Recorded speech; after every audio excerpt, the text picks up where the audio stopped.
Go. Welcome to the Church of Mabus radio show. It's Friday night. It's 7:09 p.m. Central. We're all still alive. No nukes have gone off. No civil wars from Trumple Gooch yet. But we got Wham representing with us. Hey, Last week I went to the drive-in. It was Christina's birthday, and we went there, and it was pretty cool. Drive-in. It was Starlight. I hadn't been to a drive-in in 30 years or more. I don't even remember going to a drive-in with my dad when he was alive in my PJs and like seeing E.T. and Star Wars and Indiana Jones and stuff. But this was pretty cool. I would, if you're ever in the area, Starlight, it's very nice. It surprised me. Tonight's guest, Gail Lynn, the Harmonic Egg. The Harmonic Egg. Good to have you here, Gail. Thank you for having me. It's exciting. All the way from Maui. Maui. Yes, and Maui. you're visiting there for the egg. Yes, we have an egg going in here, 2 egg install, and it's decided to just turn it into a vacation and a business trip. So, what first started your journey to making a giant egg? And jokingly, I thought of a question. I'll go ahead and get out of the way so I don't have to think about it. If a fly gets in there with you, will you turn into a Jeff Goldblum fly creature?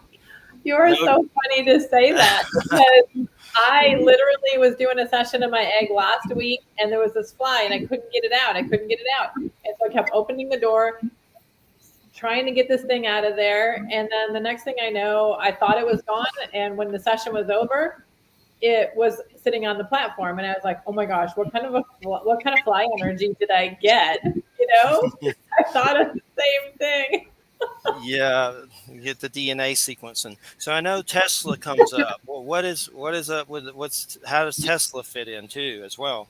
Well, Tesla, was a genius, obviously, and what we know about him, he says a lot of things about the numbers 3, 6, and 9. And so I thought, well, when I downloaded the Harmonic Egg, I think I downloaded some consciousness of Edgar Casey, Wilhelm Reich, Royal Reich, Nikola Tesla. And so what I did was I created the egg around the 3, 6s, and 9s. So we have the golden ratio, but we also have the outside is paneled with 12 sides. It's like a dodecagon, but 2 plus 1 is the 3. Then you have the hexagon platform.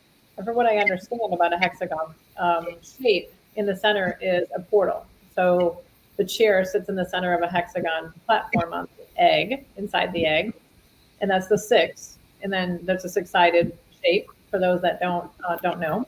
And then 360 of healing. So the 6 plus 3 is the 9. But then when you're leaned back in the zero gravity chair, you're looking up at a circular pattern, which is also 360. So what does it do? I mean, light frequencies, sound. What can you tell us about the experience? Frequencies, vibrations, sound waves, light waves, and there's a vibration in there, and then you have the resonance chamber. So you're enclosed. And to me, that's the key. When Edgar Casey said if someone could bring together the spiritual forces of sound and the spiritual forces of light, it'd be a great modality for the future. So that was in the 1940s. And we're vibrational beings of light from source, from creator, from God. So God made us these perfect beings based on sound and light. So when you're in there, it's just this vibration of sound, the color of light, so to reset and balance the chakras. And I don't necessarily use the solfeggio suite. I use the waveforms of instruments. So the waveform of a flute inside the egg works really well with the liver. And we have people on flute music telling us, gosh, I really felt that in my liver. The waveform of the piano inside the harmonic egg works to reboot the autonomic nervous system. And that's why we have a lot of medical professionals now buying and purchasing the harmonic egg. As medicine is needs to be more non-invasive. We have a lot of problems with our medical system and the care. If it's non-invasive and we're just healing with sound and light, I think it's going to be safer, more effective. So we have a lot of medical professionals now purchasing the harmonic egg because they recognize there isn't any pills or any kind of really treatment, if you will, that can reset the autonomic nervous system. When the autonomic nervous system is out of balance and you're stuck in fight or flight, the body can't heal itself. So we work with that. We work with just the waveforms of the instruments. And then there's the vibration. So you get a bit of a sonic massage while you're in the harmonic egg. And then with the resonance, you have the scalar waves that are really, really powerful when they're contained like that inside the sacred geometry of the harmonic egg. So there's a whole lot going on in there that I think the key is everything together. And do you just like kind of sit in it or lay in it? It has a zero gravity chair, so you can recline. We have a lot of people that can't lie flat for a long time, or you have maybe long or issues with breathing, so you can't lie flat. So we have the chair to be adjustable, so you're very comfortable inside there. The sound is coming. The two sides of the parabola of the egg is coming like headphones on to the body, spiraling 360. Now, even though the speakers are on the two sides and there's a sub underneath the chair, I usually hear the sound from on top, behind me, or in front of me because it's hitting where you are in the middle. So there's 40 minutes of music and 10 minutes of silence. And the silence is so amazing because it's when you really integrate. It's when the nervous system says, okay, what just happened? How can I reset? How can I reboot? So you have that going on in there, 40 minutes of music, 10 minutes of silence. And the silence really is the key. And a lot of people say, oh, if I'm claustrophobic, it is really large inside there. It's not small. It's 11 foot by 7 foot. So large people can even fit in there. So you have a lot of things going on in there for the clients to relax, to feel the vibrations. And afterwards, they want to drink a lot of water because we really are getting a sonic massage. Cool. I hear some feedback. I'm not sure what it is. Sometimes that happens. I don't know what it is exactly. I have really loud crickets here. I don't hear. It's just like a little weird feedback. Really loud. Could be mine. Hopefully it's not. That's what I'm trying to figure out. But so what started you? What was the day, the catalyst? You said I'm going to make an egg. What was the origin story? I'm gonna make an egg. So after Scrambled egg. Yeah, go backwards a little bit to go forwards. But when I was 17, like you, I was really sick, and I'm really kind of grateful that at age 17, that I was sick. I know that sounds funny, but it allowed me to take care of myself since I've been in my 20s. Where I have a friend now who's 70, and he says, "Well, had I known I was going to live this long, I probably would have taken better care of myself." But I said, no, you wouldn't have. You still would have been, motorcycles and girls and loud music. He would have still done the same things. But because I was sick at a young age, I've been taking care of myself now since a young age. So I love that. So when I was 37, I almost basically had a heart attack and died. Like you said, you always tell the same story. I don't like to tell the same stories in all the interviews, but this is a new audience. So I went through automotive, telecommunications, and Hollywood. And after like 25 years in corporate, severe cardiovascular stress, 37 years old, on the verge of a heart attack. The medical community really couldn't help me. It started out with migraines at 17. And so I thought I turned to sound and light. Sound and light seemed to be the thing that was really helping me. And it was in a large rectangular box. That didn't make sense to me because the egg is such a beautiful shape for the universe and where life comes from. So I kept having these visions of an egg, and I knew it had to be made out of wood. I knew that it had to have certain types of music, certain types of light. And I just know that that clairsentience, I think it is.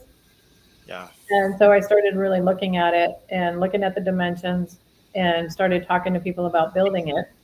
And it just wouldn't come all the way through. There was something about it that just wouldn't come all the way through. I was getting bits and pieces of it. And then kind of a funny story is I got in this car accident where I got hit at 60 miles an hour, broadside. A girl ran a red light. I almost feel like it was my guides, my angels, saying, she's just not getting it. We need to blast her into another dimension so she can get the rest of this. So it was almost like they closed their eyes and they knew they were going to hit, and they were like, sorry, we got to do this to you. And right after that, the rest of it came through. So it was kind of funny. So I always tell people the best thing that ever happened to me was a car accident. So I say Yeah. a lot of funny things like that. So when you say you download it, you think maybe it comes from the source or like you said, angels, and that's one of my big experiences. I've seen beings of light with my naked eye, and I do think there's something to light frequency in the sun and our souls, and we have some kind of connection there that is maybe that we are these beings of light, uh, and I've seen them, so it's you never forget it when you see two of them leaving your house completely sober and seeing them fly into the heavens like something out of a comic book. And it's just something you never forget. So it's interesting that you say with the light frequencies and stuff. And what does it do? Like, let's say, like, I mean, lately the world feels kind of like crap to me. Like, lately I feel like somebody beat me with a shovel. Sleep stuff, uh, I just feel like if there's a dark side, it's trying to kick my ass lately or something. But things are just so when you go in it, let's say you're having a day where you feel, unbalanced or, tired. You can go in it and what does it do? Does it regenerate your energy? Is it similar? Is there any connection to psychedelic experiences? Is it kind of like that? Or I mean, what can you tell us? Yeah, so let me go back to what you were saying too. I do think it was a download from God, from source. I was raised Catholic, so but had a bad experience with the Catholic priest. So when you're 14 years old and you have that experience, you kind of walk away from God. So explored, just like you, Jeffrey, explored a lot of other religions and different things like that. So I feel like you can still call it God or whatever people call it, but I feel like it was a download from God to help people. And I feel like I was just crazy enough that I would take this and run with it. And there are some days that I wish I wouldn't have. Trust me. So yes, so when you're in there, it feels much like a very Zen experience. Some people have called it Shavasana. If you do yoga, Shavasana on steroids. I've heard people say that they can get into a meditative state very quickly and just kind of zone out. I've heard people say that they've done shrooms, mushrooms, and it's like a natural high. And you come out, most people come out feeling very light, but some people will come out and say nothing happened. Obviously, some people will come out and say they feel very heavy. But when you're increasing circulation in your legs and your limbs, you can feel very heavy. So there was a revelation that was given to me recently in a dream that there's a rule for everything and everybody. So I'm here in Maui and I'm looking at the water. The water has a rule. The sand has a rule. The trees, they have their own rules. And our bodies, each individual body, my body has a different rule than Wham's. My body has a different rule than yours, Jeffrey. And so I feel like what happens in the egg finds your human field, and then it has the egg field. And those two fields come together where the egg can find the imbalances. It can find the rules that aren't working in your body, your specific body. There is no one size fits all. And that's what I feel about the medical community is, if you have a stomach pain, here's a stomach med. Well, what is the root cause of the stomach pain? Is it emotional? Is it physical? Is it spiritual? Is it something, environmental? So I feel like the egg can pick up, it's almost like a living technology or a living consciousness. And it can pick up in the field what is happening and really help you help yourself, help you find your higher self, help you find that power that we know that we are powerful human beings, but we've been duped.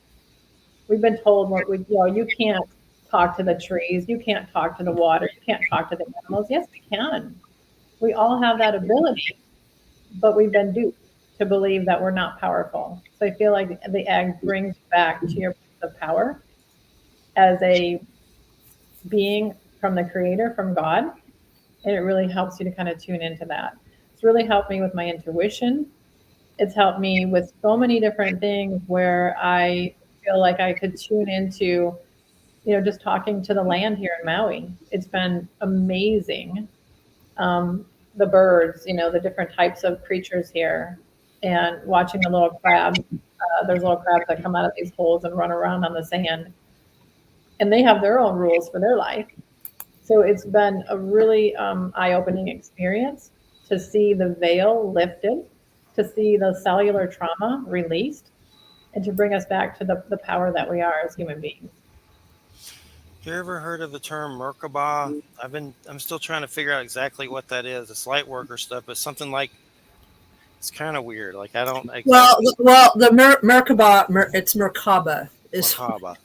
and it means chariot. The word comes from the prophet Ezekiel, and it refers to, at least in the Hebrew text, it refers to whatever mechanism it was that permitted Ezekiel to ascend to a place where he could see. He had this kind of visionary experience where he saw archangels and God and all, some vision of God and all this stuff. As when my rabbi professors put it, he's had a God sighting. But what in Jewish Kabbalah, the Merkaba teachings are a particular set of mystical teachings that are concerned with spiritual ascent. And so there are basically two types of Kabbalah. There's Merkaba Kabbalah, and then there's Bereshit Kabbalah. And most of Western Hermetic Kabbalah is Merkaba Kabbalah. And so this language has sort of been adopted by a whole host of new age thinkers, and the current crop of them go back to some of the stuff that J.J. Hertog was doing in the 1970s.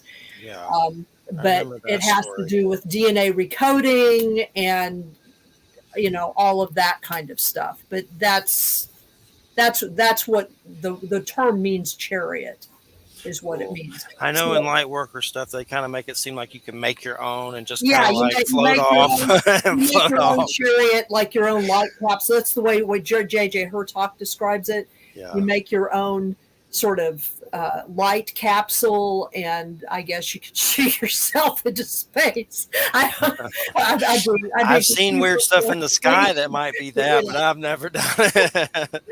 I think he's talking more about consciousness, shooting your consciousness into space. I don't know, physically maybe too. But that's where you get like the idea of the ascent. The ascent or ascension metaphysics, which is a certain kind of branch of that kind of new age thinking. Anyway, that's the history of it. How's that? Is the egg a UFO?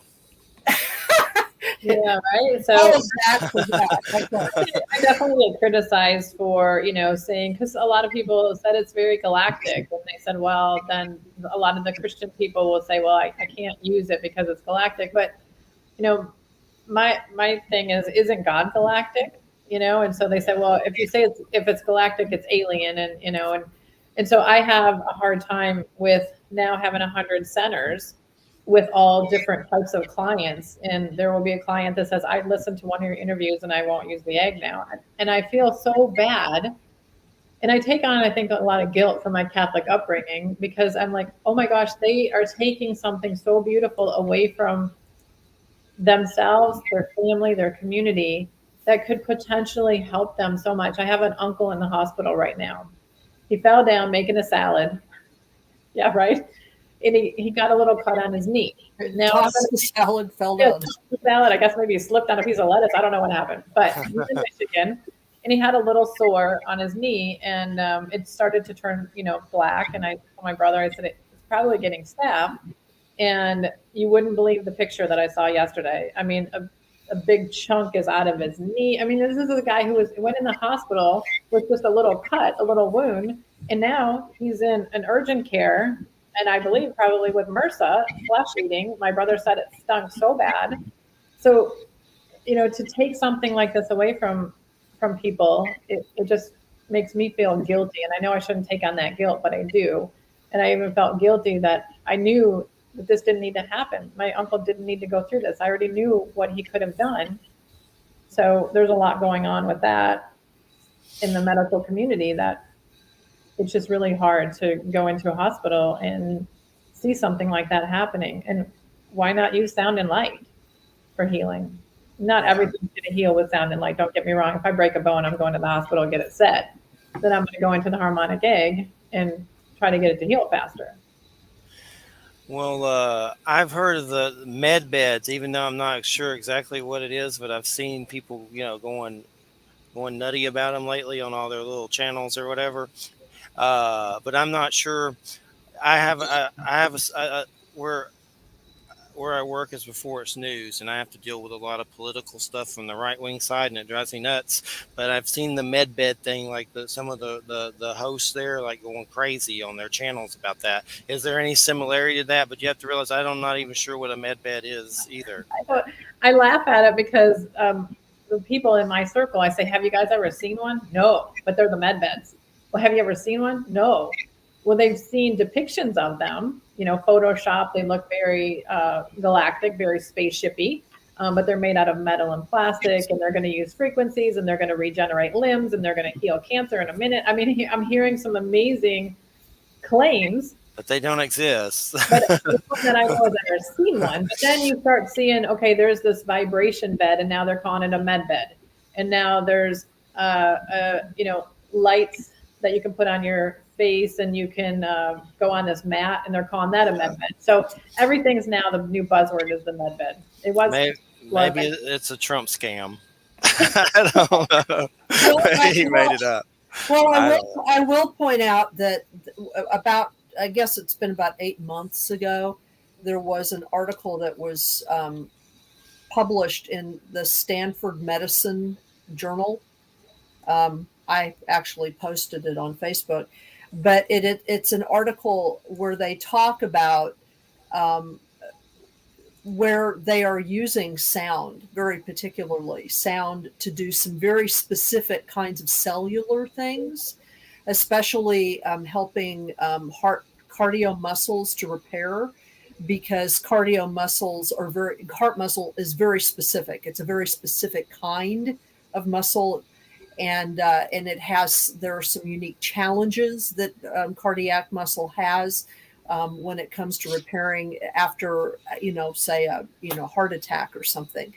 And so it's actually an article that, let me see if I've got the date line on it, because I think it was published about 8 months ago. But it's called Sound Research: Scientific Innovations Harness Noise and Acoustics for Healing.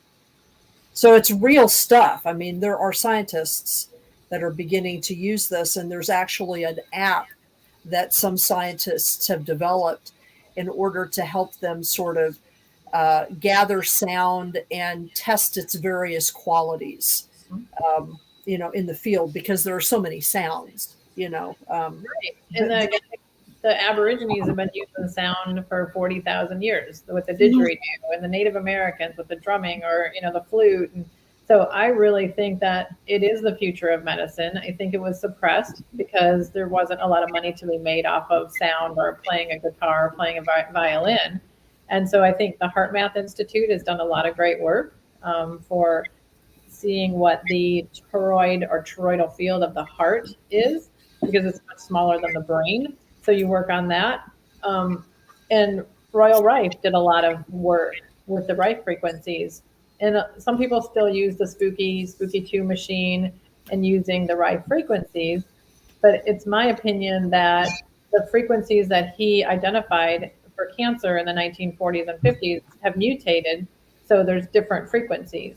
And I think he had the right idea to take an individual patient or client and test their cells with the frequencies, because what Jeffrey's cells are going to heal with a frequency maybe wouldn't be the same frequency my cells heal with, because, like I said, each different body has a different rule, and each piece of nature has a different rule.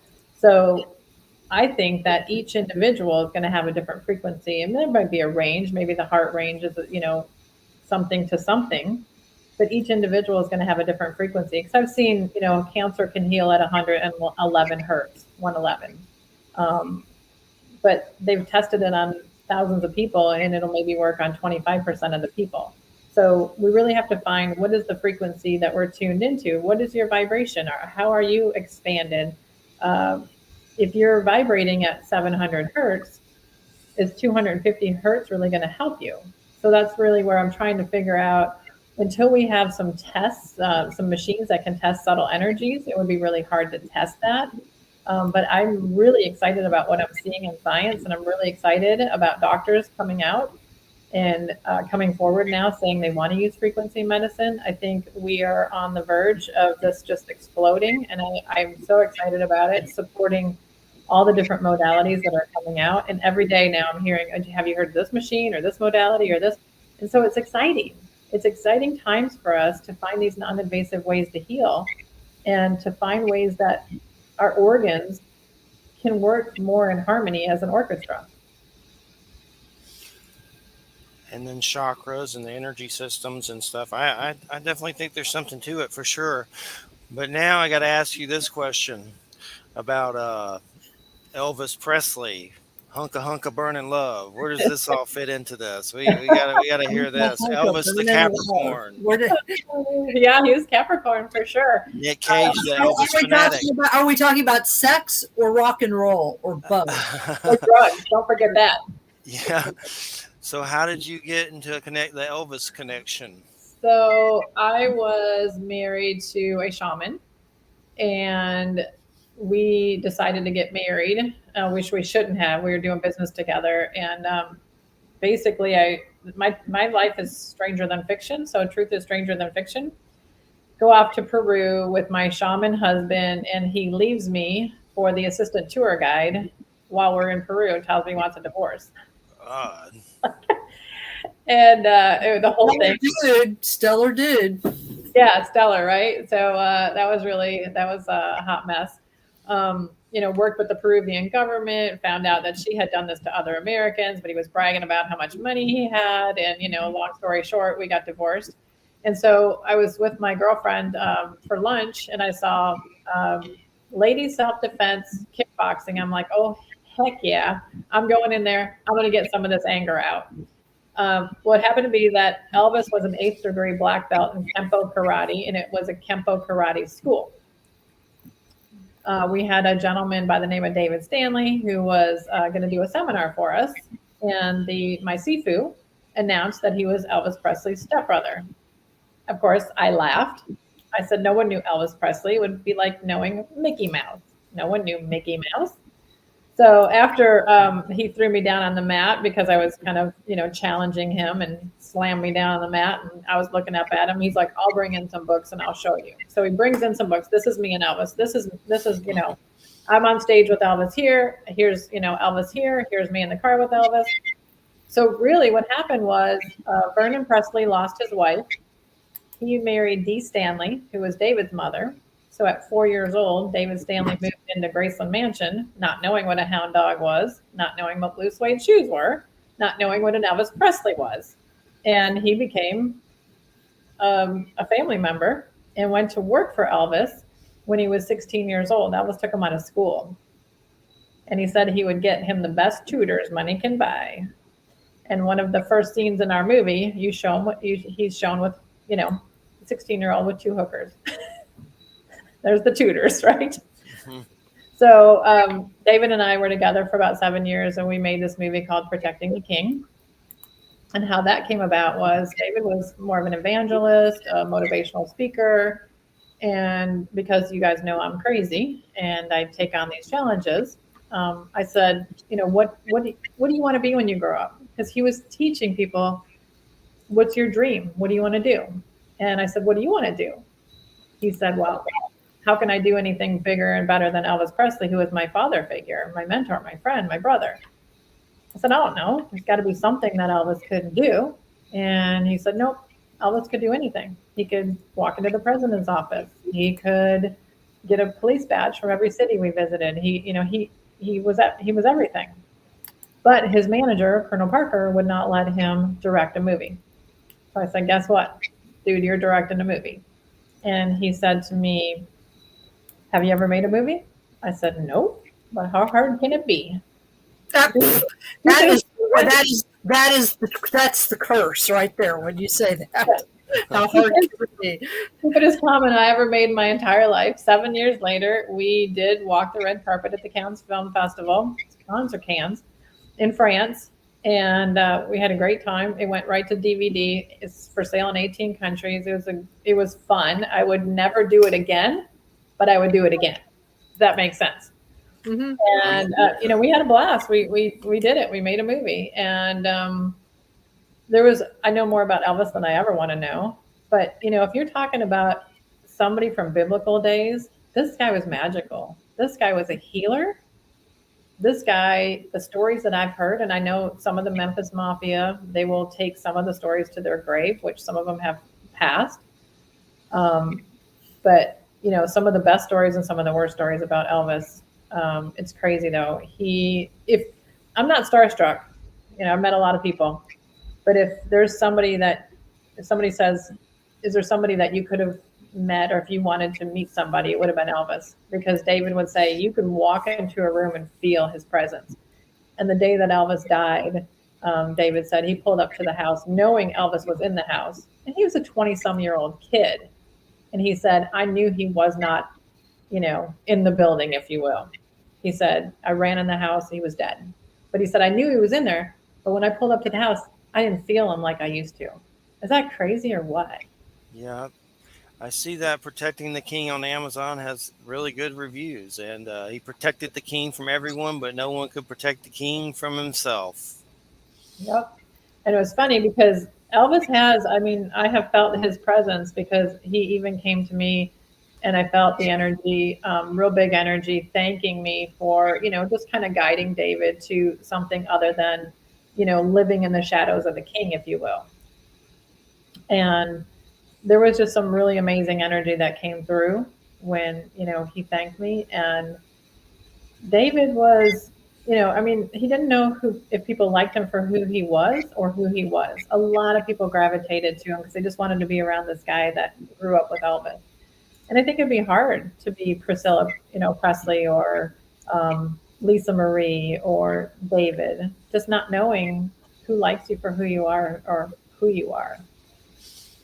I think, didn't one of Elvis's relatives take his own life not too long ago? I remember something like that. I don't know. Someone that was connected to that. I saw it somewhere, but I'd have to look it up. You ever seen Bubba Hotep? Yeah. That was such a funny show. Yeah, Bruce Campbell.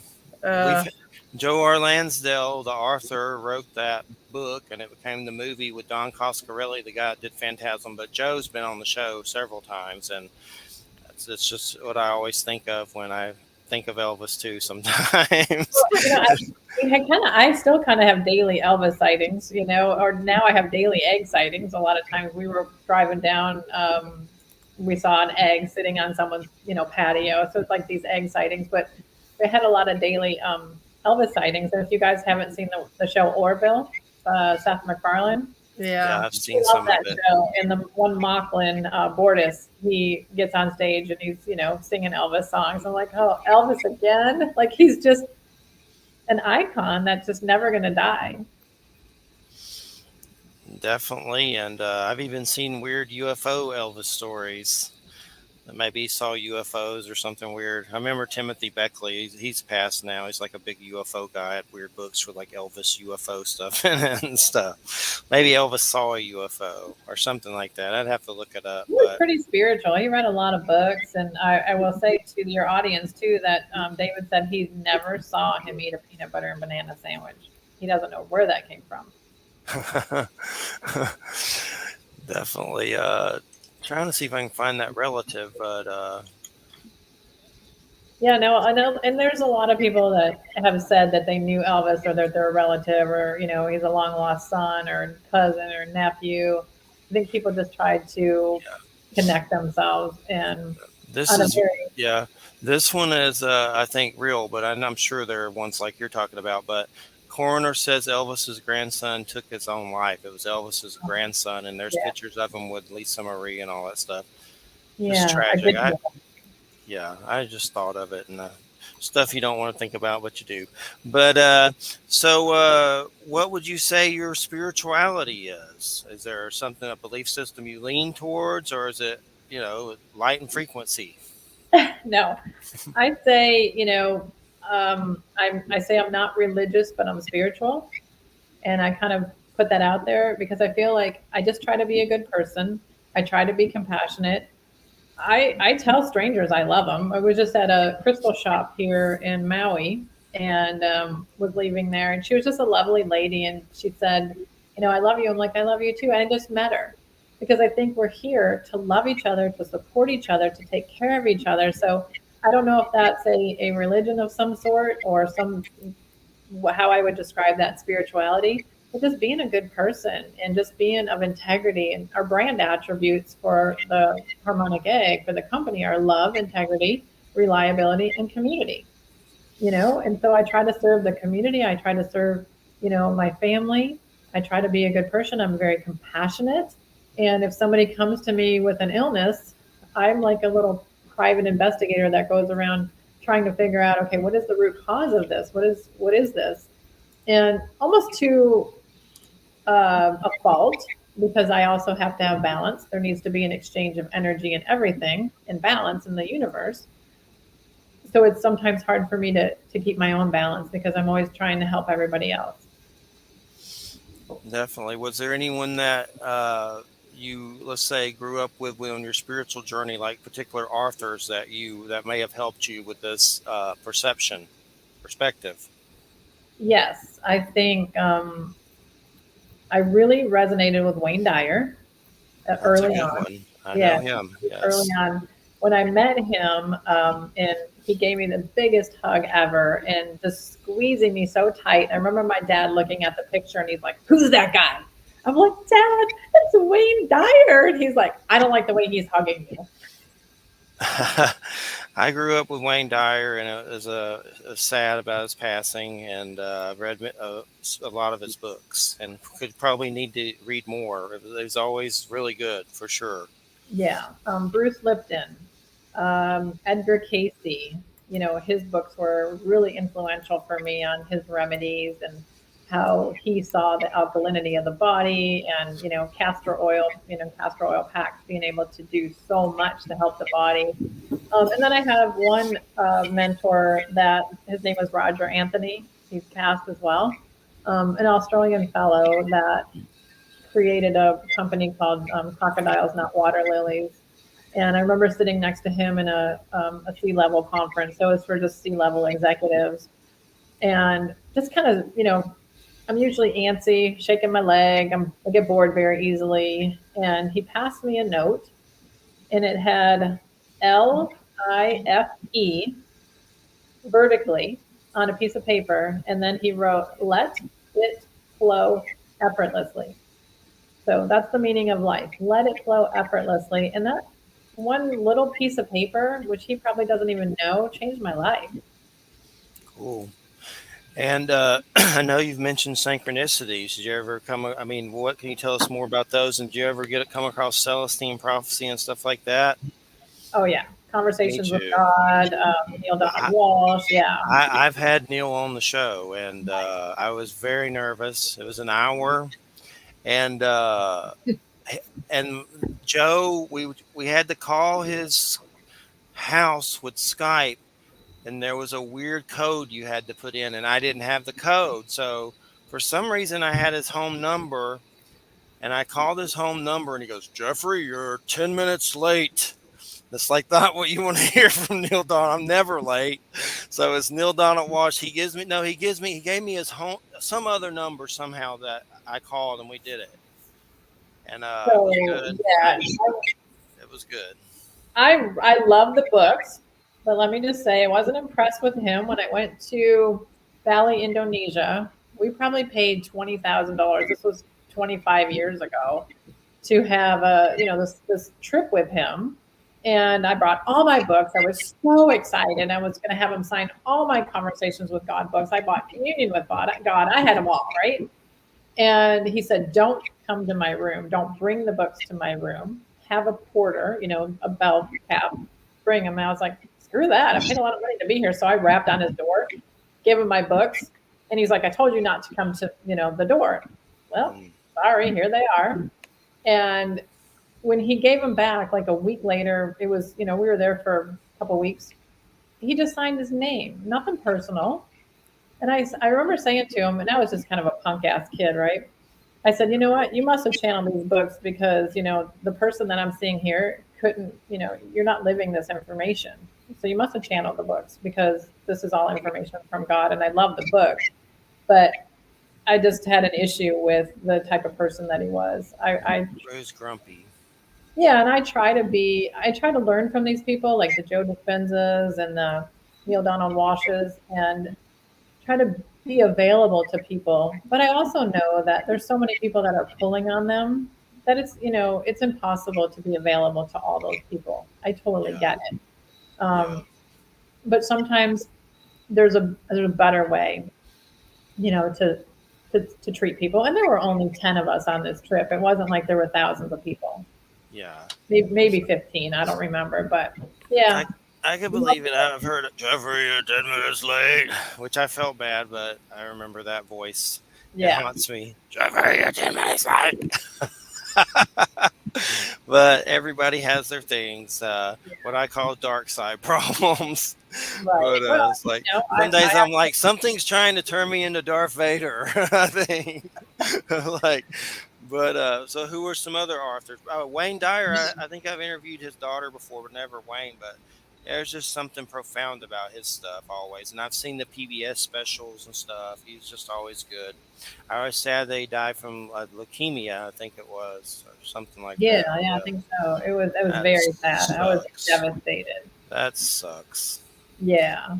So other authors like people like Barbara Mosiniak, trying to think of some women authors. Ayn Rand, I really like her. That's the Palladian lady, right? I've had some of her Barbara books. Mosiniak, yes. Yeah, she wrote Earth. I love, some of her work. There's, gosh, the list can go on and on and on. Kay Gardner was one that I learned the most from, Sounding the Inner Landscape. She's passed now, but she was brilliant in really teaching me about how the sound waves of the instruments work with the body. Yeah, she was kind of groundbreaking. She was one of the first people to really do that kind of stuff. You knew who she was. Nobody really knows who she was. Yeah, I mean, I remember who she was because in the early 80s, I guess it was maybe about 82, 83, I worked at an alternative bookstore, a collective in Kansas City, Missouri, and among other groups, it kind of catered to the women's community and to New Age community and whatever was considered alternative, especially in Kansas City, Missouri. And Kay Gardner came actually several times to the Kansas City area, both as part of sort of a psychic fair that we would have there on occasion, and also, we had a women's festival once where all these I personally carted Starhawk back and forth from the airport a couple times. So it's like, so I got to meet like a lot of the women who were sort of instrumental in sort of bridging the gap between alternative spirituality and the women's movement and all those kinds of things. And so but she was one of the first people to actually make recordings of this kind of stuff, then there was, of course, the what's her name? Okay, I cannot remember. Lynn Redford. What's her name? She made drums. I can't remember exactly, but she was instrumental in some of the early rhythm stuff. I like, have you heard of Ani Williams that does just teaches people about how a missing tone from your voice actually cause a physical ailment in your body. And I've taken her class. I've been, communicated quite a bit with her. I would call her a friend. I interviewed her on my Gab with Gail. I have a Gab with Gail that only reason I have it is because I want to highlight people that don't market themselves, that don't put their ego out there, and they're not highlighted enough, and they're brilliant, because I think it's about the marketing and maybe your PR agent that gets you out there. But there's some brilliant people that aren't out there that people need to know about. So I highlight them with my Gap with Gail. But Ani is a mentor of mine for sure. Carolyn Mice and Norm Shealy, Dr. Mm-hmm. Norm Shealy. I've met Norm, but I haven't met Carolyn. But he's taught me a lot, the energy medicine and the medical intuitive stuff. There's so many. I've read thousands of books. I spent 13 years in college and didn't learn anything. And then I've probably studied under about 13, 15 different doctors over the last 10 to 15 years. And that has been priceless. Taken webinars on how to read blood work and done stuff like that so that I could serve the community to the best of my ability without treating or diagnosing, not being a medical professional. But I love trying to figure out what's wrong with people. You ever come across Shakti Gawain? I always say her name wrong, I'm sure. Shakti Gawain. Yeah. Shakti Gawain. Yes. Shakti Gawain. Creative visualization. I have like 5 of those. How do you make it so complicated? Because I'm from Georgia. It's fun. You know, And I'm on, you have no idea how many different ways and syllables into Llewellyn. And it's like Lou Ellen. Oh my God, you guys are so funny. It's a mix of Georgia and medicinal weed in Florida.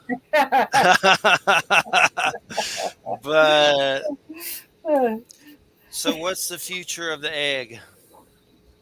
So the future of the egg is creating more music that keeps raising the vibration of the egg. So what I've found is the egg, I never want anybody to go into the egg and say, well, I've done so many sessions, I've kind of tapped out. It can't do anything for me anymore. So I continue to create new music.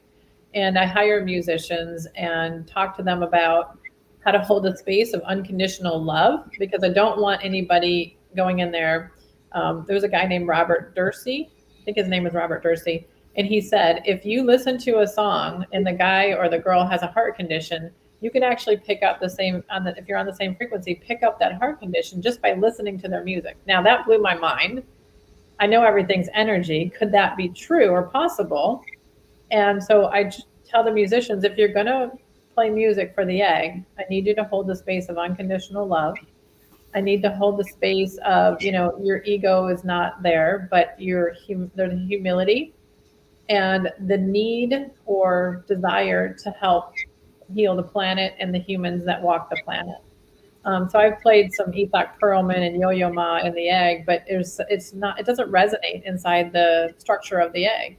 Even though the music is absolutely beautiful, it just doesn't resonate. I don't know if it's the ego, I don't know what it is, but certain music just doesn't resonate with the egg. So I do create a lot of music. We're putting out a children's book that I just sent it to print to help autistic kids and children to realize that the egg could make them happy and calm, and it's something that's safe that they could do. And we made a story, The Little Dragon and the Giant Egg. It's beautiful. Beautiful illustrations from a girl in South Africa and the writer in Michigan. And then I've worked on, I want to change generations of people. I feel like there's so much, like Jeffrey, you were saying, so much chaos. You feel almost going crazy right now. And I feel like there's more domestic violence, there's more suicides, there's more just depression and anxiety and stress. So I created a unit that it won't be a replacement for the egg. The egg is much more powerful because of the shape, but it's called the Lift, a Let It Flow therapy. And I hope that people will say, okay, I want to just yell at my partner right now, but let me go get a lift. Let me just go in there. And maybe when they come out, they won't say the things that they will regret saying. They won't smack the kids around. They won't emotionally abuse the children. And their children then won't abuse their children. I think that there could be generations of people that can change from having the stress relief and balancing their body, resetting the nervous system, and allowing them to maybe think before they speak, and maybe to see what their sense of purpose is on the planet, and to maybe not check out, if you will, early, because they just can't handle things anymore. It's so hard for me to watch people, and I see so many more homeless people because I travel all over the world, and I talk to them. I'll stop and talk to some of them, and they say that they just couldn't make it. They were working for Big Brother. They were working for the government. That everything that they were working for felt like they weren't keeping any of it. And so they thought, why should I do this? Because it's not worth it. And so they became homeless with no responsibilities, no bills, no stress. And I just want to see some changes in the world. I want to see, when I grew up, I'm 52. We could afford a yearly vacation on, my dad's salary as an automotive worker. We could have a house, and they had a car, and I just feel like it's hard for people to make it these days. And I would love to see the stress relief and some hope. Yeah, there's a lot of stress in the world. My dad, he pretty much worked himself to death, and then when I got sick with cancer, he blamed himself and all this weird stuff. And I mean, it was just crazy of the stress. I've seen it. I've seen what it does. And he was a workaholic, and he died from it, a heart attack. And and it was crazy with the insurance and all that. Like they said at one point, one of the bosses told him, you should just let him go because it costs so much or something, like just some cold, crazy comment that was just weird. And so I know exactly. And then when it comes to insurance and stuff in this world, with that's why I like Bernie Sanders so much. There were people that were dying working up to the day to try to get him elected who had no insurance and died from cancer like a few days later, because he was trying to get people insurance to help people. And I know it's a complicated subject, and in the long run, I'm kind of glad he didn't win, because I feel like that position pollutes you and turns you into a murderer. So he's probably better off not being a president. So, but that's a whole nother story. And the things with vibrations, just something off the cuff that's kind of off the cuff and a little wacky. We had a scientist on named Dr. Richard Allen Miller, who supposedly, well, it is Fox Mulder from the X-Files was based off this guy. And he started to do the X-Files and create it, but something happened and Chris Carter took over. And this guy's been on Coast to Coast, and it's a crazy interview. He reminded me of the scientist from Rick and Morty. Rick, you know, like it was crazy. But I asked him off the cuff, and I don't subscribe that I believe this 100%, but I think there may be something to it. And I realize just saying it sounds bat crap crazy. I've wondered if there's a point where foreign nations are using energy weapons to alter our moods.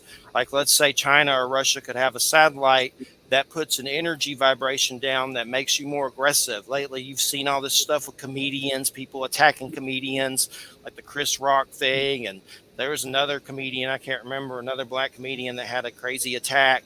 But everybody seems really aggressive. And I've heard people say that there's things going on with the energy fields and, the sun and, just, cosmic crazy rays. But what if some of these countries, I mean, it's possible, but I know it sounds crazy. Energy weapons.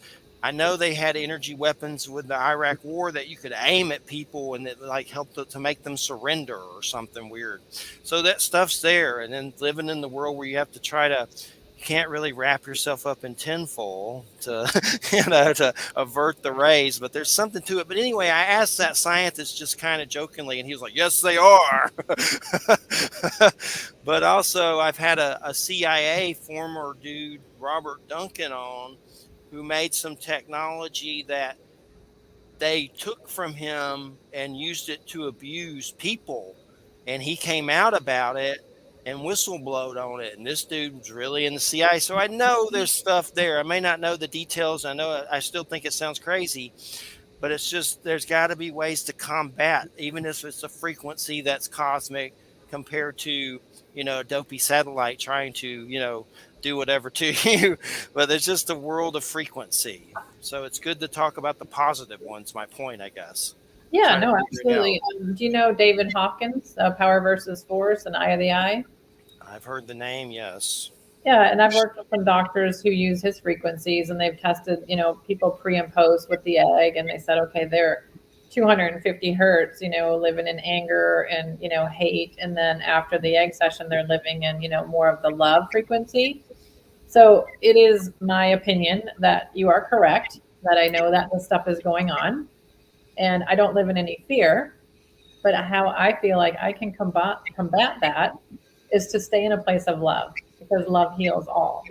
If you're living in hate and anger and fear, I feel like it can attack you more than if you're living in love and joy and happiness, gratitude. Some of the mantras from Sanskrit mantras or Tibetan mantras, Buddhist mantras, like the Gayatri mantra, is about love and gratitude. And it came out during COVID that the Gayatri mantra was killing COVID. So I started researching that because I am a crazy analytical engineer researcher, hot mess. And I started researching and I said, what is it about this? What is the meaning of these words, these vibrations? Because it is vibration, these mantras. And basically came to the conclusion they were about love and gratitude. So then I said, well, is love and gratitude killing COVID? And I believe that you can live at a high frequency. And if you're, herpes is maybe a frequency here, but if you're living here, you won't contract it. A lot of people say, oh, well, I've been exposed to all these different diseases, but I don't get them. And then someone else gets exposed to the same diseases and they get every one of them. Why? Because they get out of tune or imbalanced. Right. And, Yep. And the Gayatri, which I'm sure I messed that one up too. What is that? That's something about the sun, right? The sun, something about the energy in the sun. It's got. I've read it somewhere recently. The Gayatri mantra. Yeah. I said it wrong too, Jeffrey. Don't worry. Wham's here to correct us. We're good. Gayatri. What is it? What is it? How's it go though? Yeah, off the cuff, like something about the sun, right? Do you know Wham? Because I can't pronounce Well, it's often used as a sun salutation. I mean, there's like a short version of it, and then there's a big long version of it. If you want to hear a short version of it, all you have to do is tune into the opening credits of the remake of Battlestar Galactica because they play it. Cool. They actually play it. Om Borbuva Suva is the first line. There are a number of really beautiful like musical versions of it. Yeah. But it's a classic Sanskrit mantra. It's sometimes called the sun salutation. Is that what you're thinking of? Yes, yes. And the reason they call it that is not so much because it says stuff about the sun in it. I think it does in a later verse, but it's because you get up in the morning and you say that as a prayer as the sun is rising. So I think that's why it's called that. That's interesting. I've had some strange sun experiences, and there's one that's from the Egyptian Book of the Dead, something about, oh, ye and your shining disk above the horizon. I know that one. But there's definitely something to our connection with us and our energy in the sun. And I try not to say bad things about the sun, even though the heat of it annoys me to death sometimes. But I don't try to curse it like the sun, blah, blah, blah, because I don't want to. That doesn't seem like a good thing to do. Because if it just turned to darkness, we'd freeze to death, right? We'd all be dead. So I try to respect it. But here it is. It's from the Rig Veda. Om Burbuva Suva Tat Savitor Varenyam Argo Devasha Demahi Diyoyo Na Prachodiyat. That's how you say it, sort of in Sanskrit. I'd say my pronunciation is great, but yeah, it's. You're wealth of knowledge. I love it, Wham. It's. I just had to remind myself. It's from the Rig Veda, and it's dedicated to the Vedic deity Savitri, and it's actually what makes it distinct. The term Gayatri itself is actually the name of a goddess, and it's a deified form of the rhythmic meter that part of the Rig Veda. The Rig Veda is in certain types of meters because it's poetry essentially, and Gayatri is one of the most revered meters, and it's so revered that it's seen as a deity, a goddess. So it's actually worshipped in and of itself as the meter itself is the rhythm is worshipped as a deity. I've seen that Watchtower book when they leave it or whatever. I'm not a member of that, of course, but they have the sun on there, and it's like a dude sitting in a chair in the sky. It's weird for sure, but I've had weird sun experiences that are weird. Like I don't know why, but there was one time at a gym. I can close my eyes and let the white light fill my body, and I was at a gym, and I looked in the gym, and everyone had a pink orb over them, and it was just a weird experience. I've had another experience where I've let that white light fill me and walked into a house, and I've seen entities. One looked like a weird gray astral alien that was really creepy above a lady that was transitioning that was 90 something when we were doing hospice stuff there. But so it's like it gives you like almost it's like a gift, like in a lot of religious pictures of Jesus and stuff or whatever. And there's a sun, there's a connection, sun deities or whatever. Mm-hmm. But and I've had some weird psychedelic experiences with psychedelic kind of stuff with the sun. That was seeing aerial like golden amoebas near it, like something aerial in the sky, like that you would think would be in the ocean but was in the sky around it. So one time, which I don't want to get into too heavily, this one's a little weird. I don't know if I've ever told this one. I probably shouldn't. But there was a psychedelic experience where I was reading the Bible. I saw the sun turn into an angel and fall from the heavens.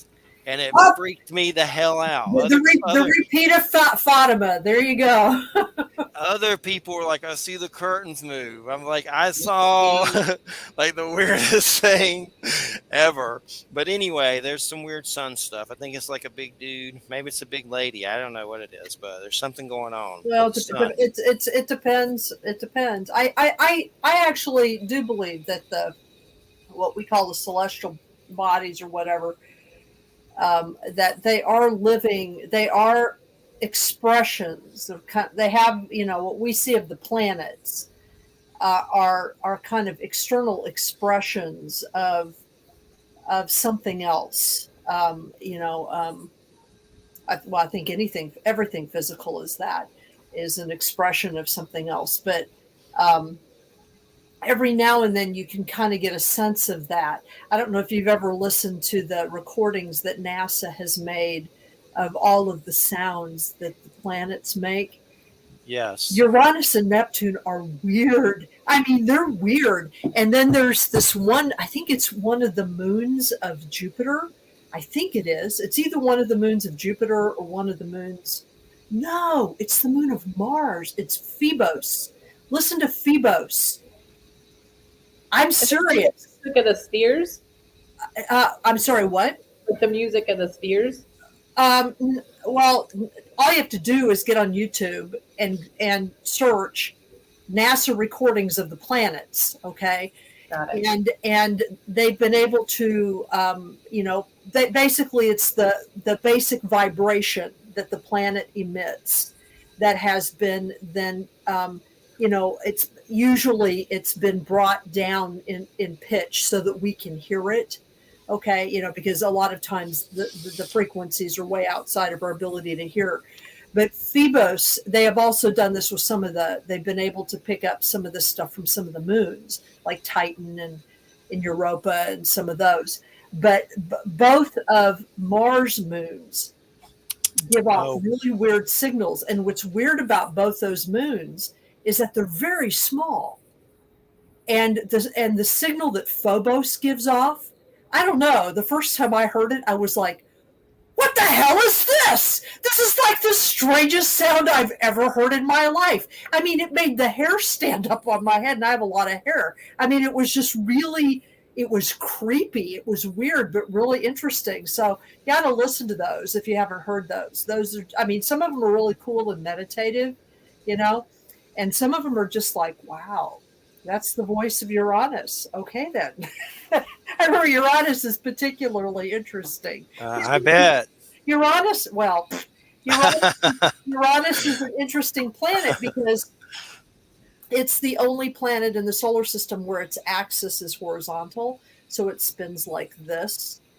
And most of the others spin around, you know, like we do in various, you know, and it's got some unique properties.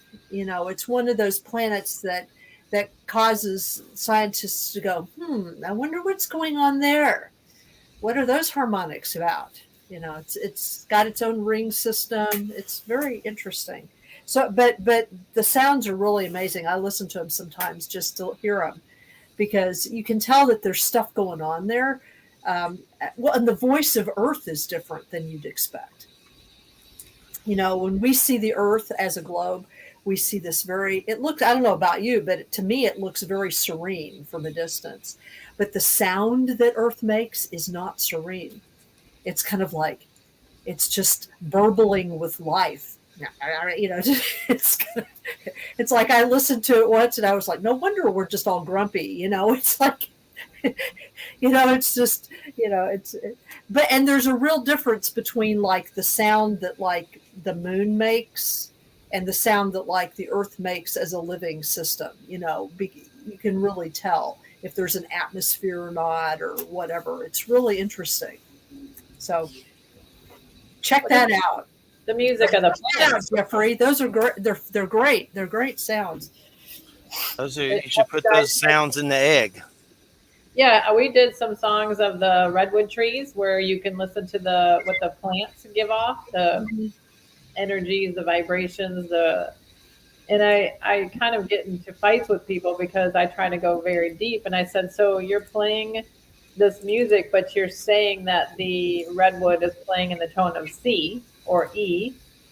What if the tree desires to play in the tone of Z, but we're forcing it to play in the tone of C because we don't know there's a tone of Z? So, you know, I are we really listening to the true expression if we're saying we're playing it in the tone of C? So I look at that kind of stuff and I try to do a deep dive into, is it really the true expression of the plant? Right. Well, I mean, like I said, with regard to the planets, we're obviously not listening to the frequencies as they occur in nature because we wouldn't be able to hear them. Right. You know, so what they've done is they've processed them so that you can hear them. In the processing, did the human process it correctly with the true expression? That's always my question. Well, that's always the question. I mean, I don't know that it's processed completely. You know, it's like, you know, I mean, it could be that this really weird sound that comes off of Phobos is something remarkable. I don't know, but when I hear it, it's like, oh my God, this sounds like something that they would use in a horror movie, you know, or some kind of weird space thing, you know. A Lovecraft deity. Yeah, Lovecraft H.P. Lovecraft creature. You know. But Azathoth is coming. Oh my God. Yeah, and it's definitely interesting. What's more interesting, some of these weird signals that they keep finding and stuff. It just gets weirder and weirder, like just weird things sending signals to us, or I'm not even sure what some of it is. I'm not going to say it's aliens or whatever, but there's weird signals happening a lot that they keep finding coming from space.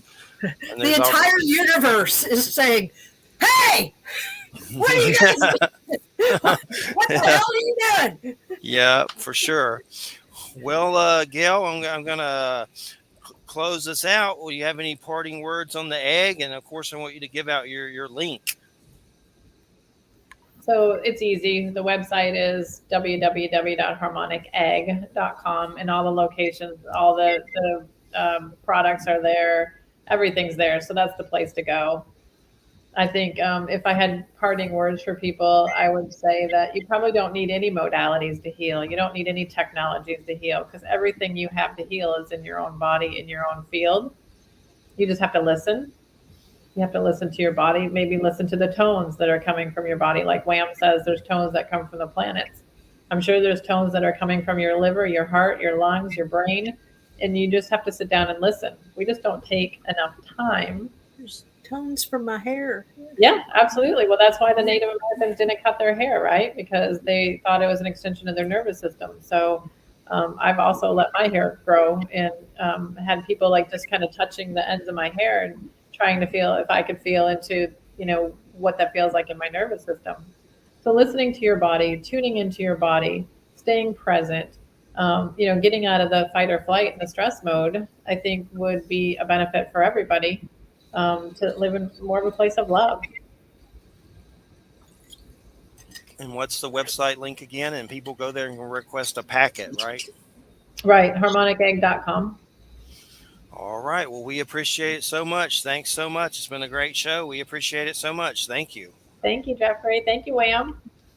See you later. Have a good one. All right, everybody. You can we're listening to United Public Radio, 107.7 FM, New Orleans. And let's see. I was going to get over the schedule some and go over what's going on with the schedule. And I'm going through, next week is Mona Sobhani, Sobhani. That's like a paranormal spiritual encounter book. Did I send you the PDF for that? I'm pretty sure I did. I have no idea. Let me go back. Let me go back and look. What's it called now? Her name is Mona, and her last name is Sobhani. And I'll find it. And then the next week after that's Edward Pandemonium, and he's all kinds of weird stuff. Oh yeah, there it is. Proof of spiritual phenomena. Yes. Okay. Well, and she looks cheerful. And then no, everyone's cheerful. That's us. Well, I mean, I guess if you've got like a headshot, everything's cheerful. Yes. And let's see. Let's see that JoJo. Is that Joe? Yeah, I'm watching him. See him down there at the bottom. You can't see that, can you? No, I can't see him. Yeah. Which, by the way, just so you know, because this has just happened and it's happened really fast. My short little book of Lovecraftian horror stories. Yes. Remember that? Yes. Mike Hacker has just done the Audible version of it, and it should be available in a couple weeks. Nice. And what's that called again? It's called Final Season, a Lovecraftian Quartet. Just in time for Halloween. Nice. And he did a great job. I mean, a great job. I mean, I listened to the stories, and I was like, I wrote these? Oh my God. It was like I didn't even recognize the texts because he did such a great job reading them. Very cool. Yeah. And I have to keep an eye out for that. For sure. I'll send you a promo copy. So. Okay, cool. And then Edward Pandemonium's September 16th. That's like chaos magic and weird stuff. Some goth dude. September 23rd, I don't really know him. Someone recommended him. He seems all right. He's in Florida. Eva Marquez, that's some alien channeling stuff. I don't know what to make of any of that. The book seems interesting. There's Pleiadians and stuff, like channelings and stuff. September 30th, The Return of Wild Trees. Wild Trees, the animal biologist. Yay, Wild Trees. That's one of Stephanie's friends. Yeah. Yes. And he's a good interview. He's funny. October 7th is When You Return, Jonathan Hunt. That's that Trick or Treat Tarot. He does the art. He went to Dragon Con. He's at Dragon Con right now. So we can talk about Dragon Con. We can talk about that tarot. It's like just kind of like not really. No, I wouldn't say it's scary. It's kind of in between, like lighthearted and Halloween scenes of the tarot. So that's pretty Right. interesting. And Bill Hall was supposed to be coming on. William Hall, friend of Mm-hmm. Paul Eno. He was Yeah, going to be yeah, coming yeah, yeah, on. yeah. He was going to be coming on the 14th, but that fell through because he's having some trouble. And all he says, I have to sell my house. So, prayers to him. It didn't sound good. So hopefully we can get him on again in the future. There may be a dude coming on about dark paganism from Llewellyn that day. I'm waiting to find out for October 14th. October 21st, Steven Snyder, another weird friend of Stephanie's, about serial killers and stuff. And like, we could talk smack about QAnon. I know there's something about that, but there's a bunch of serial killer stuff. He does like shows and stuff. He's a friend of Stephanie's, I know. And then October 28th, it's a Halloween show. If you want to sit in for that, Wham, I don't know if you do or not. If you do, let me know. I might. It depends. Yeah, I might. Denny Sargent, werewolf. That's the werewolf dude. The werewolf pack magic. Lycanthropy. It's going to be Harry. American Werewolf in London. I swear, look that dude up on Facebook. He looks like a little werewolf. He might be. Little werewolf. That's the Halloween show, though. Okay. And then November 4th, Dawn and Bronche. That's Shadow Animals. November 11th, Bernard Bietman. That's Synchronicities. And that's all I got so far. But let's see. Dr. Richard Allen Miller. That's one to watch for the hoot of it. That was crazy. Like he's a hoot. He was one of the Timothy Leary LSD students. Oh yeah. And that was just unhinged. One of those kind of interviews. But it was unhinged. Well, supposedly Florida's going to be drowning soon, he said, and all kinds of stuff. He's really smart, but he reminded me of the Rick from Rick and Morty. I haven't told him that, but somehow that Fox Mulder's based off of him. I don't know, but I mean, he claims that it's on his bio. He has some school for gifted children. School for X-Men. Yeah, exactly. School for X-Men. But that was a trip. Physicist Arthur and Polly, whatever that is, mathematician. Oh, polymath? A polymath? Yeah, what the hell is that? I don't know. A polymath is someone who is particularly gifted in a number of different disciplines. It's like they're good at math, and they're good at they're just good at a lot of stuff. Another thing you call them are like Renaissance people. They're good at lots of things. A lot of times they're probably on the spectrum. I don't know whether he is or not, but he's a trip for sure. He's got some one of his sets of books. If you look at his site, I was going to get this, but I'll have to do it eventually, hopefully. Because he said that most of his income comes from book sales.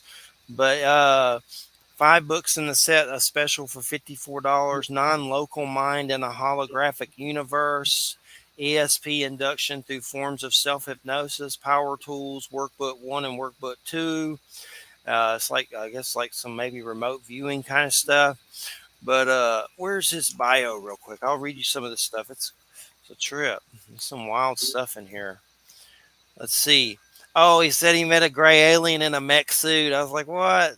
I'm not saying you're lying. I don't know. I've seen weird beings, so I can't judge, but it was just out of left field. One of those situations. Saw a gray alien in a mech suit and I talked to it.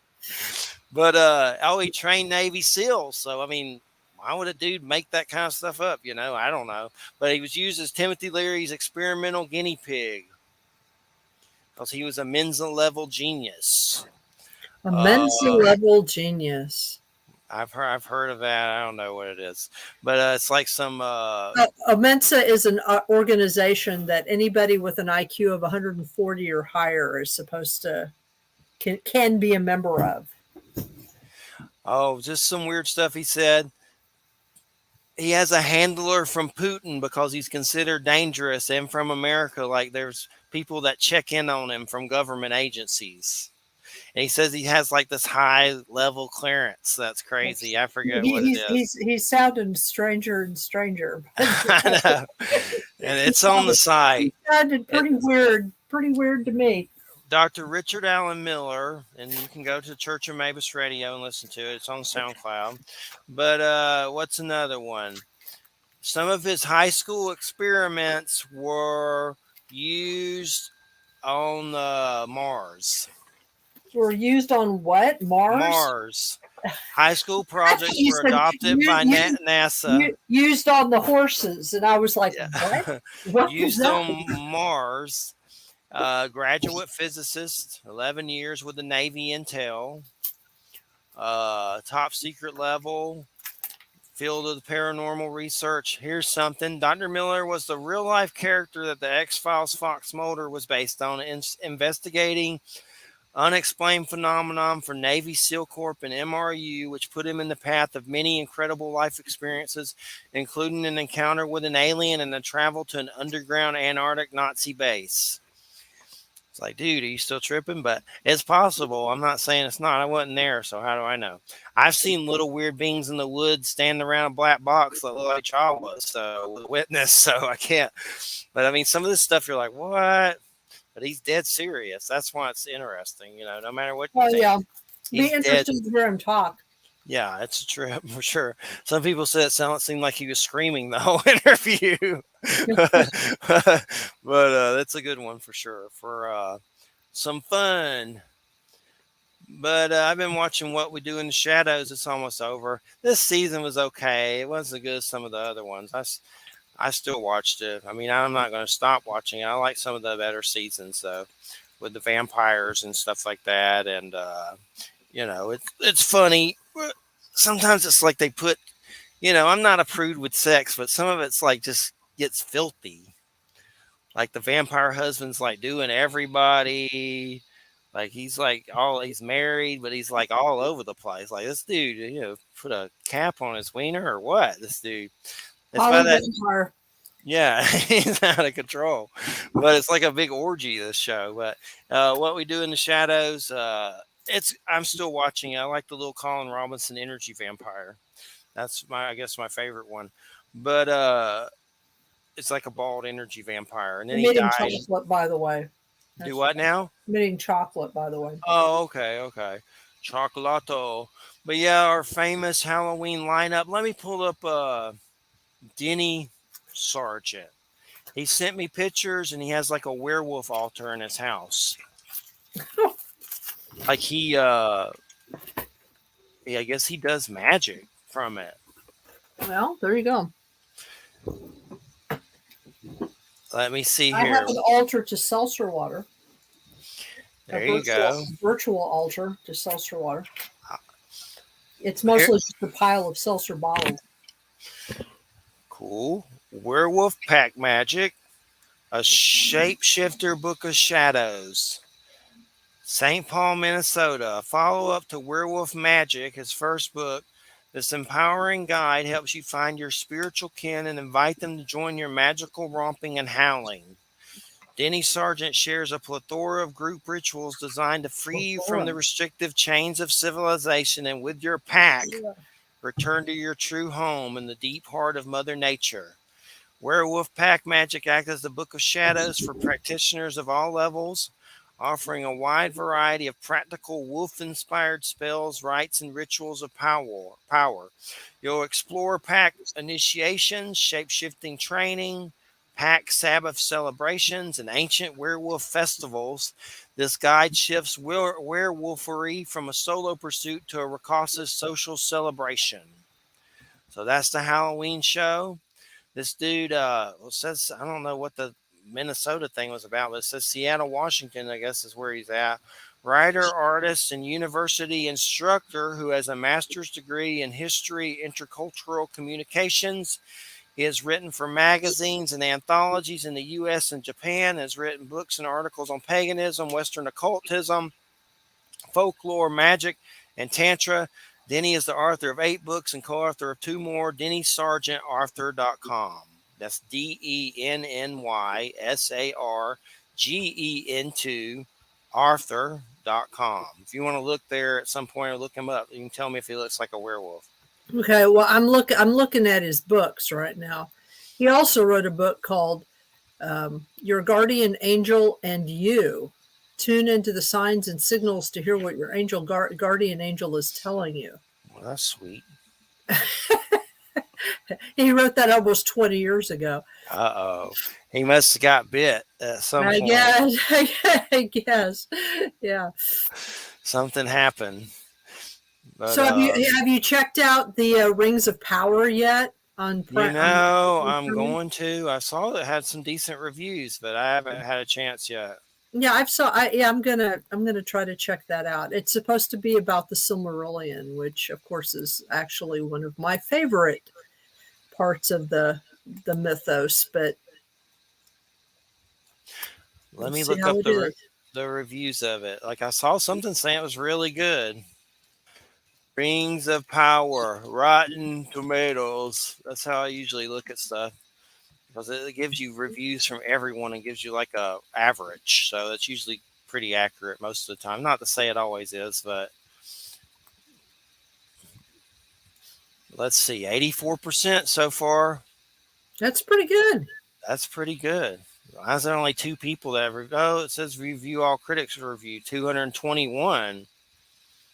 So I don't know what's going on, but that's pretty decent. So, so we get to see Galadriel as a warrior in this one. Which one was that? That was the character that Kate Blanchett played. But obviously, it's a different person playing this because she's younger. She's much younger, even as an elf.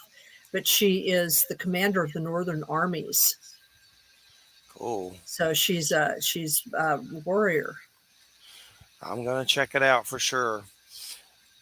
I'm down for it. I'm glad it's got good reviews. I was kind of worried because I know there are people going crazy about different things, stupid stuff. Like black hobbits. Oh my god. Oh, for God's sake. Now they're mad about She-Hulk because she twerked or something. Like I haven't watched that. People are so weird. Stupid. They're stupid. They're so weird. It's like when they started freaking out that, like when they started introducing, black characters in Star Wars. It just wanted to slap the crap out of people. It's like, who cares? As long as it's good. Well, I would imagine that most of the people in the rest of the galaxy far, far away are not going to be white people. Yeah. They're not going to be humanoid, probably. Lizards and amorphous blob people and stuff, and, all kinds of stuff. But people are just, I don't know, but they're just crazy. I don't get it. Some of the crazy stuff that they go crazy about. It's like the interview of the vampire show's coming, and Anne Rice passed away, and our son's helping to do it. But Louis, the dude, is the guy from Game of Thrones. This black feller, which I don't care. It looks actually like it's going to be good. I'm watching it. I don't care as long as it's good. Who cares? Well, what it does is it recasts the story in a slightly different way, and I think that that's fine. These are stories. These are just cocoons. They come in many shades. That's exactly right. They break open and release the light being larva from Ron Howard's cocoon when you die. And then the light being comes out and entices you and opens its mouth, and a claw comes out and grabs your face. And then Steve Gutenberg tries to do you. Steve Gutenberg comes out. He's like tried to seduce the light being lady. But I'm looking forward to Willow, the series, Little Willow. I don't think Val Kilmer is going to be in it, though. No. So Can't be in everything. I know. Well, yeah, he was in Top Gun, but they electro voiced him. It was weird. He was in it, but he typed to talk on a keyboard Oh yeah. because he had throat cancer or whatever, going through all that stuff. But Top Gun, I watched it. We watched the first one because she had never seen it just to see it, and it's like one of those you kind of watch it and you're like, ugh. It's like a military recruitment film to go get slaughtered. Join the military, die. Like there's even like posters on the boards, join the Navy. It's like it's subliminal just to make you some young kid go join the military. It's creepy. But Tony Scott did it. He was Ridley Scott's brother, the first Top Gun. Tarantino gave the new one some props. So Tony Scott killed himself somehow. I don't know exactly how, but that was Ridley Scott's brother. He did one of my favorite movies, True Romance, written by Tarantino, directed by Tony Scott. You ever seen True Romance? Yes. That's some crazy. It's intense. Christian Slater, Patricia Arquette, Gary Oldman, Christopher Walken, Dennis Hopper. There's a scene in it that's legendary, which I'm not going to get into it because it's racist, but where Dennis Hopper and Christopher Walken are sitting there and he's trying to find out where the son is because he has a briefcase of cocaine, and it gets crazy. But anyway, I won't get into it, but it's still a good scene, even though it's racist. But Samuel Jackson said, not to get into this, but Samuel Jackson said Tarantino's the only person that's allowed to say the N-word, which we're not going to get into all that, but let's move on to another subject. True Romance. It's one of my favorite movies, though. I like it. It's a good one. But yeah, I'm going to watch Rings of Power. Oh, I'll tell you a good one you should watch, Wham, on Hulu. What's that? Reservation Dogs. Oh, no. I've seen Reservation Dogs. You talking about the native show? Yes. Cool. I've seen it. It's a play on Reservoir Dogs, of course. Yes. No, it's very good. It's by the same dude that did What We Do in the Shadows, and another guy. I have trouble saying his name. Dekahidi Wakiti. New Zealand, something like that. But you say it. You know how to say it? No. What now? Well, his name, I'll spell it to you. You'll spell it to me. Okay.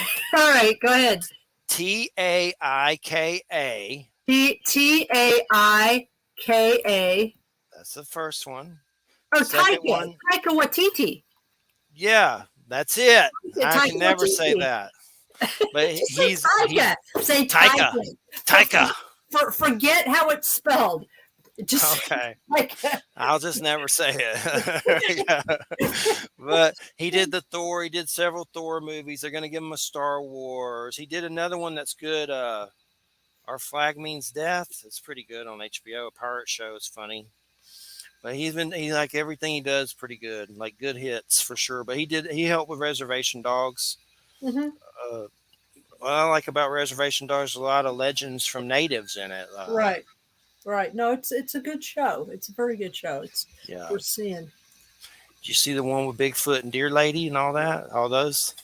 Mm-hmm. Bigfoot was in it. Yeah. Deer Lady. Like, I don't know. This season hasn't really got in. There was a weird scene with the light in the sky when they were in the construction site. That was kind of interesting in this season. It was a spirit or something. But yeah, it's good. I like it. It's on over, I think, this season. Who's the guy in it? That's from Last of the Mohicans. Gosh, that dude. Hold on, let me find it. I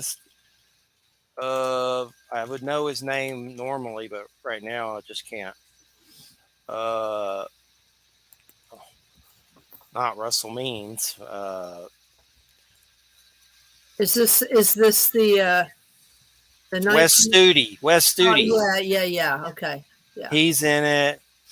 That girl from Prey was just in it. The Amber Thunder something. She was in that new Predator movie. She was just in an episode of Reservation Dogs, which that movie's actually pretty good. It's intense, but it's worth watching. That girl does a really good job. She's also in Reservation Dogs this last episode. I think that's the first time she's been in it, but she's Comanche or something. Uh-huh. You're ever going to watch the Predator one, or you're not interested? Not really interested in that. A tribe of natives in the Wild West, and suddenly an intergalactic sports alien comes down to kill them. A Fight sports alien. like you've seen Predator though, right? With Arnold and stuff. Oh, I've I tried watching it. Yeah. Not your cup of tea. It's not my cup of tea. What about Resident Alien? Have you seen it? I have not yet seen that one, actually. You would like it. I've heard that I would like it. I just have not. Yeah. It's one of those I haven't. It's like I've got a list.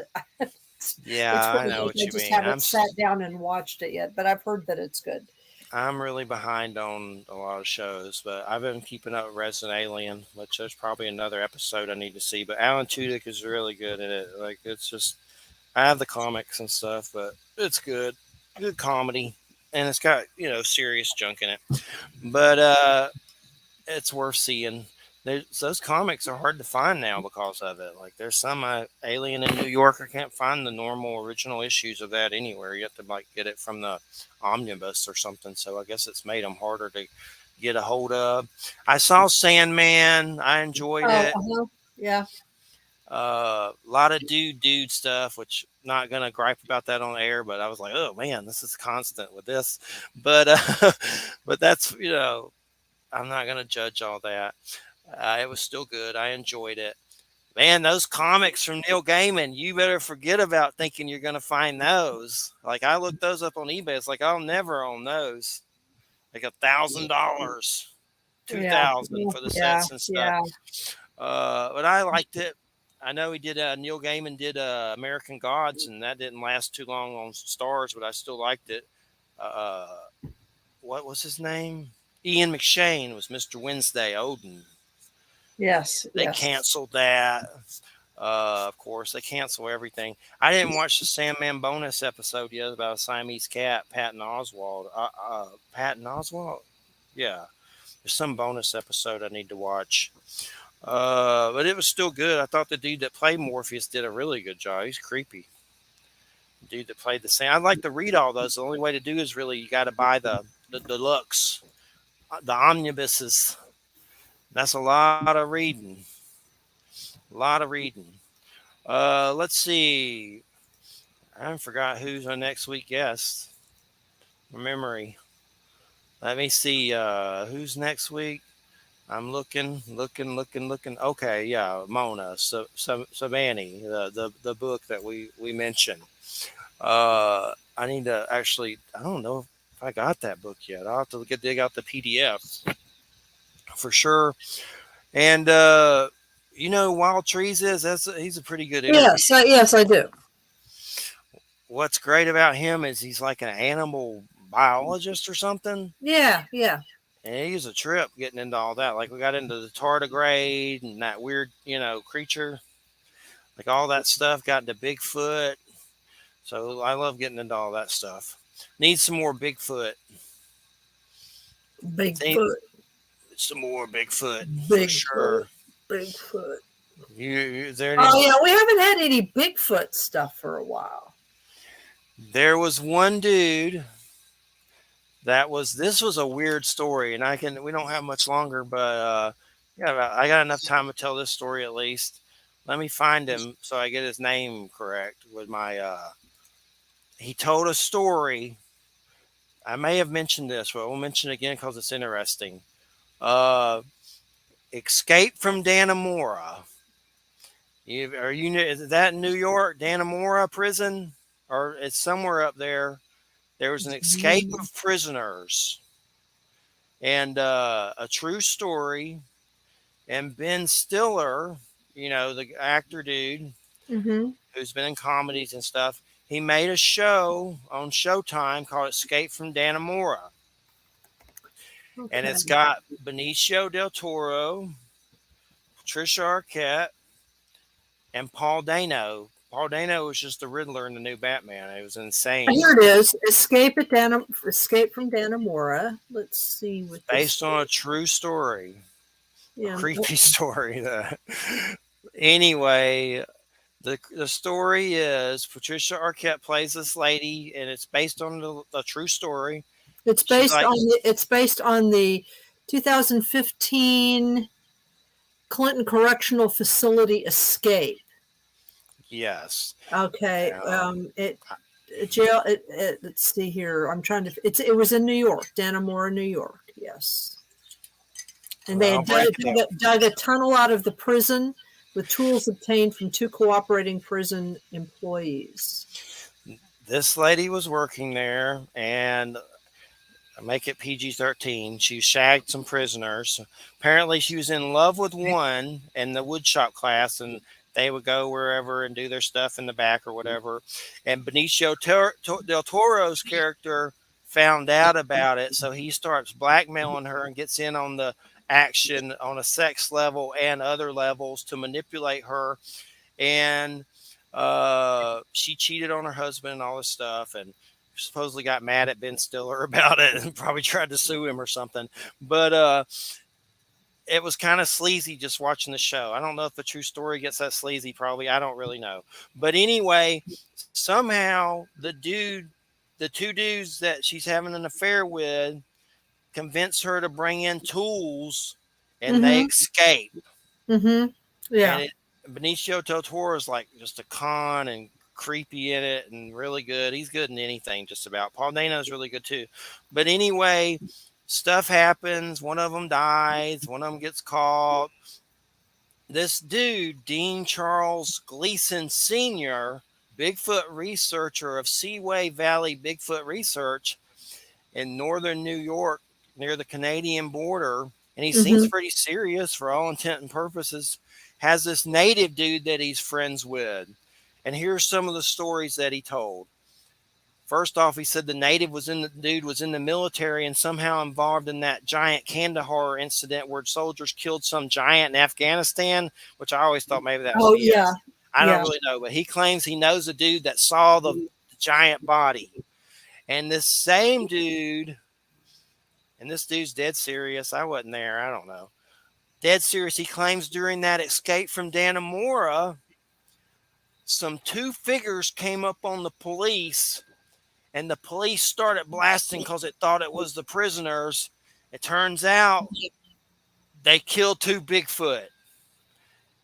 And the government came out and got the bodies and all this crazy stuff. And then it turned out they later, had the conflict with the real prisoners, and one of the prisoners died, and they took the other one in. And whatever, I don't know what happened to the lady. I know Patricia Arquette won an award or something for that show.